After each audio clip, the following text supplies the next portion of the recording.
Morning बच्चों। हम पढ़ रहे थे नागार्जुन, और नागार्जुन की पोएम हमने कल और आज पढ़ ली थी। आज हम पढ़ेंगे नागार्जुन की उषा की लाली कविता।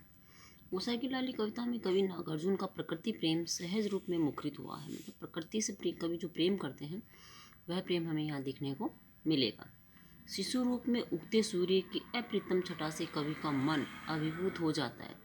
ये जो उगता हुआ सूर्य है वह कवि को किसके रूप में दिखाई देता है? एक बच्चे के समान, अभी जन्मे बच्चे के शिशु के रूप में वह दिखाई देता है। और उदय होते सूर्य की केसरी आभा, केसरी यानी जो केसरिया रंग से युक्त जो चमक है, जो कि हिमगिरी के स्वर्ण शिखर का आभास दे रही है। हिमालय पर्वत के सोने के समान चोटियों का वो क्या दे रही है? आभास दे रही है, अनुभव करा रही है। से कवि दूर नहीं होना चाहता। कवि कहना चाहते हैं कि मैं ऐसी प्राकृतिक रूप को देखते हुए अलग नहीं होना चाहता हूँ। अपनी पोइम है उषा की लाली।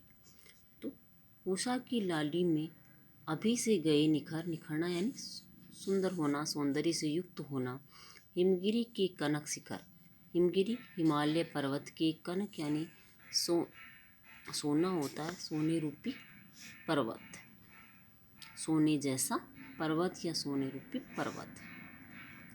कवि कहते हैं कि प्रातःकाल की लालिमा में जो हिमालय पर्वत है वह उसकी चोटियां हैं वह सोने की समान दिखाई दे रही है, सोने के समान उसका सौंदर्य हो गया है, अर्थात सोने के समान उसकी चोटियां चमक रही हैं। कहने का मतलब है कि उषा की प्रातःकाल की लालिमा में जब सूर्य की किरणें हिमालय की बर्फ पर गिर रही हैं तो वह बर्फ सोने के समान चमकती हुई दिखाई दे रही है।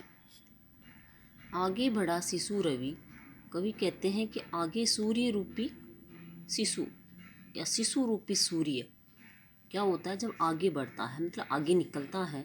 बदली छवि, तो प्रकृति का जो रूप है, सौंदर्य है, वह बदल जाता है। देखता रह गया अपलक कवि, इस दृश्य को कवि अपलक एकटक देखता ही रह गया। डर था प्रतिपल अपरूप यह जादू याफा, जाए न बिखर न जाए न बिखर। कवि कहते हैं कि मुझे डर था कि प्रतिपल प्रत्येक क्षण जो प्रकृति अपना रूप बदल रही है वह रूप क्या वो नहीं हो जाए, वह जादुई चमक है वह रुक न जाए, बिखर न जाए। इस बात का कवि को क्या लग रहा था? डर लग रहा था कि प्रत्येक पल में जो प्रकृति अपना रूप बदल रही है वह रूप बिखर नहीं जाए। इस बात से कवि डर रहे थे। उषा की लाली में भले हो उठे थे निखर, हिमगिरी के कनक शिखर। प्रातःकाल की लालिमा में हिमालय पर्वत की चोटियाँ, सोने रूपी जो चोटियाँ थी वह क्या हो गई थी? निखर गई थी, सौंदर्य से युक्त हो गई थी।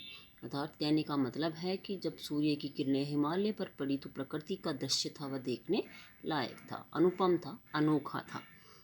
इस प्रकार आपकी जो ये पोएम है, छोटी सी पोएम है, पूरी हो गई है।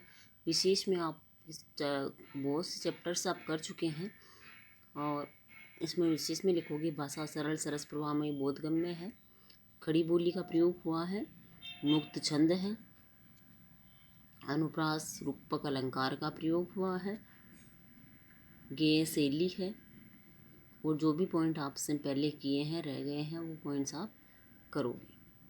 इस प्रकार आपका जो पद्य भाग का जो आपका सिलेबस था वह मैं कंप्लीट करवा चुकी हूँ।